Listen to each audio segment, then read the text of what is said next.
let's head on over to Michigan State. Brand new stinking coach.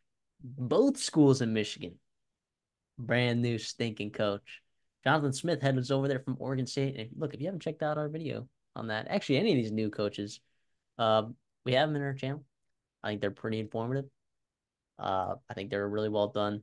So not to toot our own horns, but make sure you go check it out if you want to learn more about Jonathan Smith and some of that staff there. I think he's got a pretty good staff there, and I like where Michigan State is headed as a program. And I think Jonathan Smith is a fantastic coach. Is it gonna be this year though? That's the question. And fortunately, this is a team that I've had a really good feel on the last couple of years. Dude, I remember like this time last year. I wonder if they'll rear their face again, but I remember just like explicitly telling people to hammer the under last year, and this person in the comments last year was like, "Please bet the under. This man needs to be humbled." And then they just absolutely fell apart.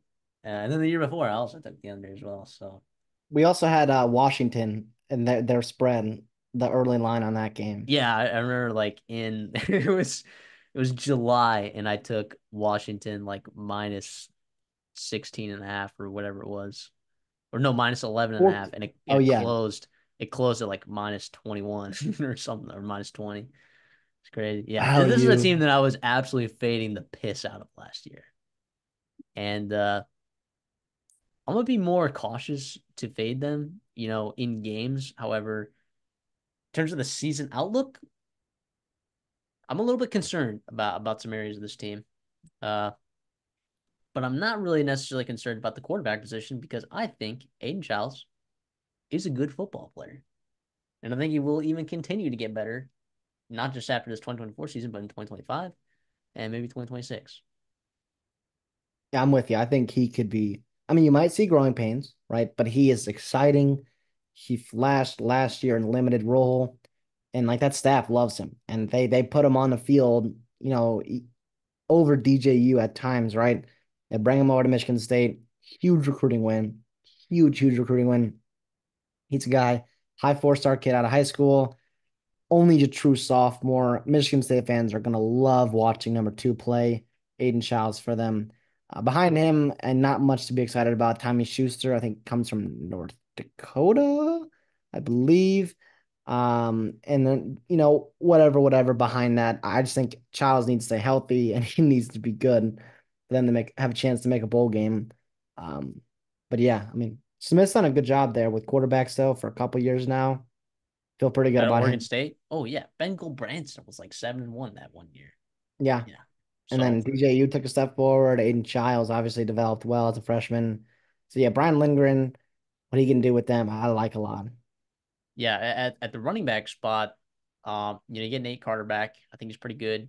You lose Berger, big whoop, honestly. Then you bring in kind of I guess the big transfer you got in this room was Cameron Lynch Adams coming over there from UMass. Previously was at Rutgers. He ran for over 1,000 yards last year.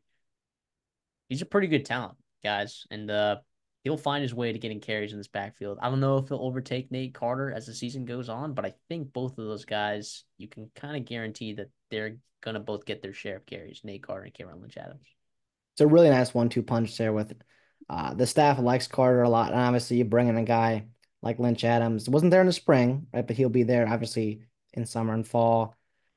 Productive, whatnot. Brennan Toulis is a guy that had a good spring game. That would be nice as a true freshman to be, the quote unquote spare, right? In the parent spare that we like to talk about. It would be really nice to have some depth there. Kai Frazier behind him. But again, two running backs, two true freshman running backs as your depth in the Big Ten. Not ideal, but hey, Carter and Lynch Adams are about, very solid 1-2 punch in the Big Ten. Yeah, absolutely. I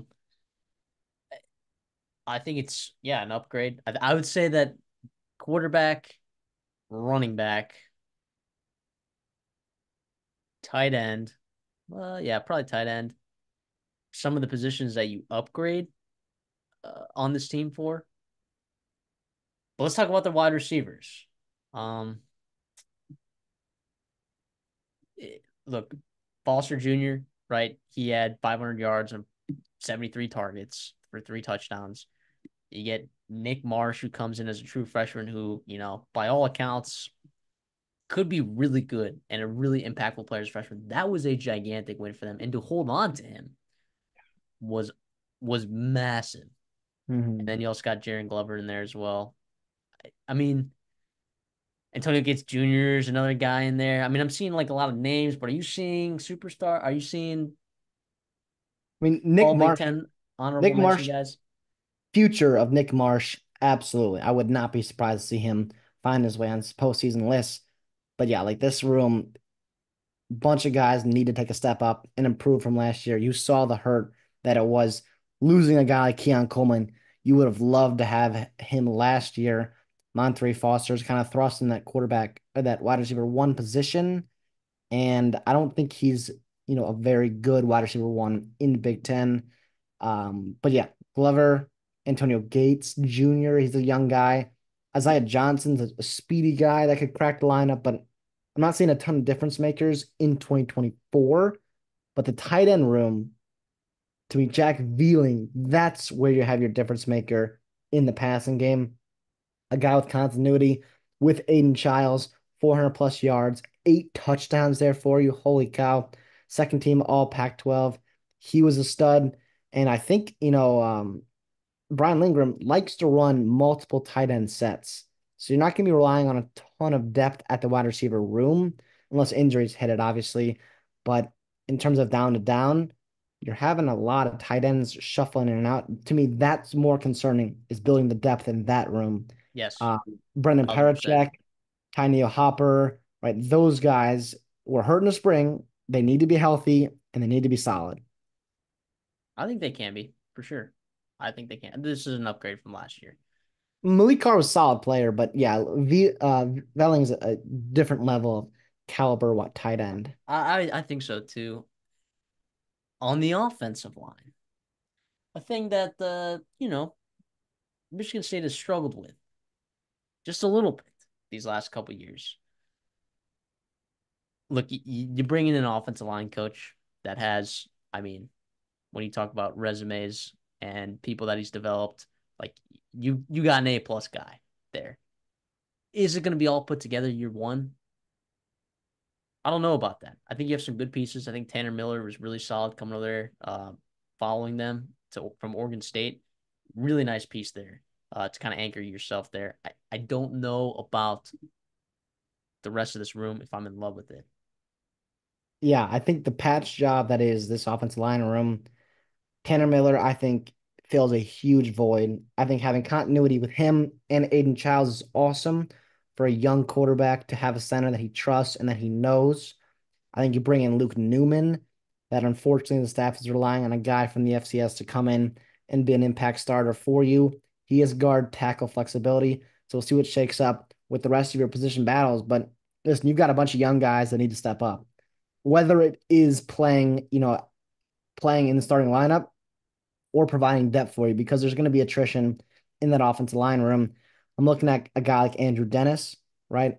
I'm looking at a guy like Gavin Brosius, who got hurt last year, Stanton Ramil, a couple guys that I think are, flashing a little bit underneath,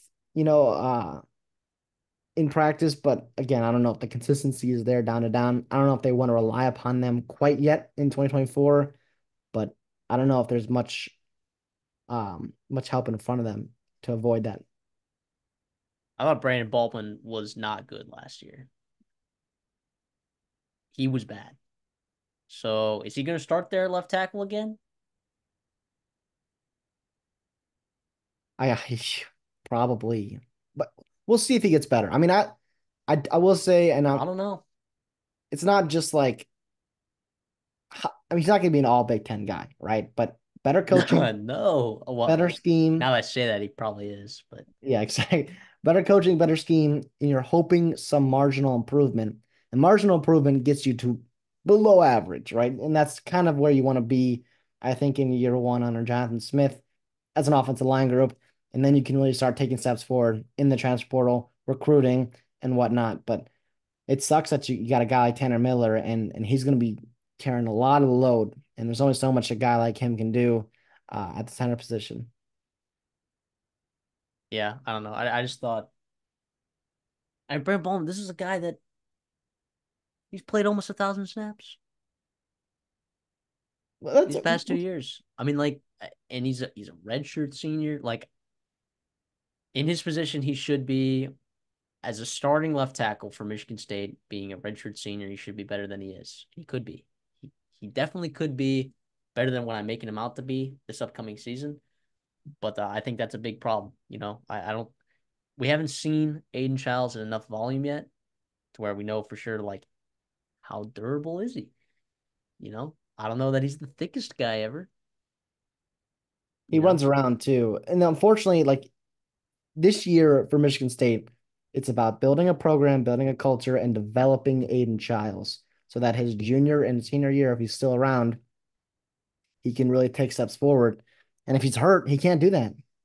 If he's hurt, he can't do that. So I put it on the staff to really protect him, to develop him right, but also protect him with potential, instability and inconsistency with your offensive line. yeah, I don't know. Like, is there a situation where I don't know? I don't see this bottoming out. Like maybe like if some injuries happen. I think if Tanner Miller gets hurt, I think you're in some real trouble there. Yeah. But yeah, I don't know. I mean, I think there's a lot of better offensive lines in the Big Ten. This is not the worst. This is not the worst offensive line. I think Maryland's might be worse. And I took the over for Maryland, so um I guess I don't know. Maryland's offensive line, like you talked about, maybe has more upside. I don't know. I don't know. I have to really think about that. But if we move over the defensive side of the ball, okay, a side of the football that they've struggled with the last couple of years. Now, offensively, it was worse for them last year because it kind of really fell apart for them offensively. But yeah, this is a team that was pretty terrible in the secondary as they have been these last couple of years. They bring in Joe Rossi, defensive coordinator. I don't know if you wanted to talk about Joe Rossi a little bit, being the Minnesota guy, and maybe some of the players that he's brought in. Yeah, he's a real good defense coordinator. He was a guy that immediately raised the floor of Minnesota's defense as soon as he was thrust into that role of defensive coordinator. He runs a 4-2-5. That's really his base. He'll run a 4-3 if you're playing teams like Iowa and Illinois or even Minnesota running the football a lot. You got a rush end and then a strong side defensive end. Rush end is a guy that's more like an outside linebacker, edge type player that can drop back into coverage. But he does a good job really maximizing the talent in his room, recruiting and developing, and then also putting guys in position to not give up large chunk plays. Minnesota was very conservative under him and under PJ Fleck in general, but they just didn't they limited the big time plays, and that gave them a lot of chances to win football games in the Big Ten. I expect Joe Rossi to do a similar thing here. The only problem is the talent. They lost a ton of talent on your defensive line and then also in your secondary. I mean, with what was there. Okay, but Simeon Barrow and Harmon, those guys are freaks. And they're going to be playing big time football Oh yeah, for Miami and in Oregon. Jared Mangham is probably going to be starting for Michigan. Your interstate rivalry. We'll see, though. I mean, I think on the defensive line, underratedly, they still have depth. I think the high end talent is not there, right? Barrow and Harmon were those guys I mean, that talk were about out dudes. darts. They're throwing darts at this thing to figure it out. Yep. So And you was got that Jalen, 7 transfers on the defensive line? something like that. So yes, Satchel coming over from ODU, Old Dominion, a lot of experience there. He could start for you. Daquan Dowse from Georgia Tech. Ben Roberts comes back from Oregon. 6'2", 320. He's a guy that could start for you. Maverick Hansen's a guy that's been in the program.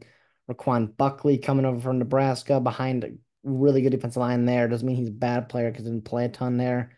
Regardless, though, You're replacing two studs, and you said dart throws. Experience, big body, floor raisers is what I look at it for if you're Michigan State and Joe Rossi.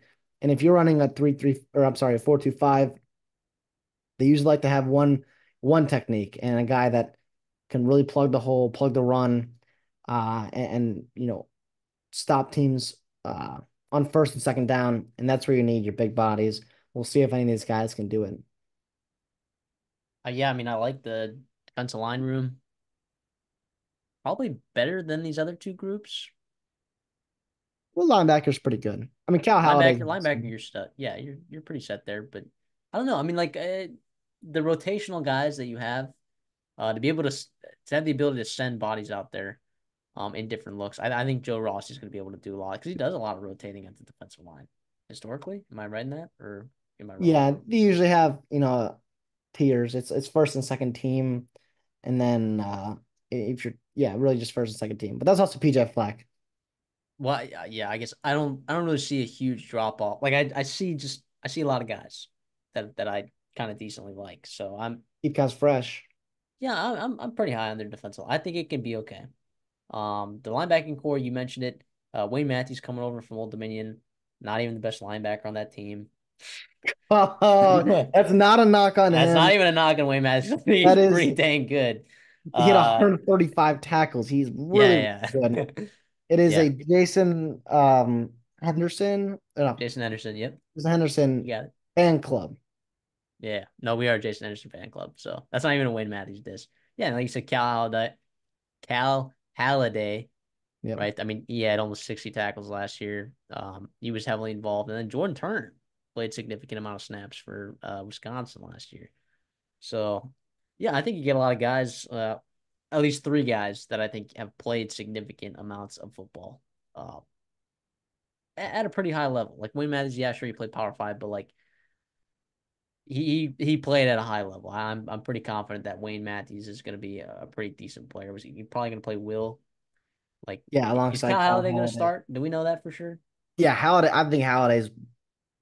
I actually think Halliday is their best defensive player. I do. Really? I know he didn't grade out super well, but I think he's a leader in that group. So you don't Uh, think Jordan Turner has a chance to take that Mike spot? well, I mean, I would be surprised. I would absolutely be surprised. Jordan Hall also comes back. That's why I like this linebacker group. And also, by the way, we saw it bottom out from Minnesota last year. They could not stop the run. They could not stop the pass with a bad linebacking core because of injuries.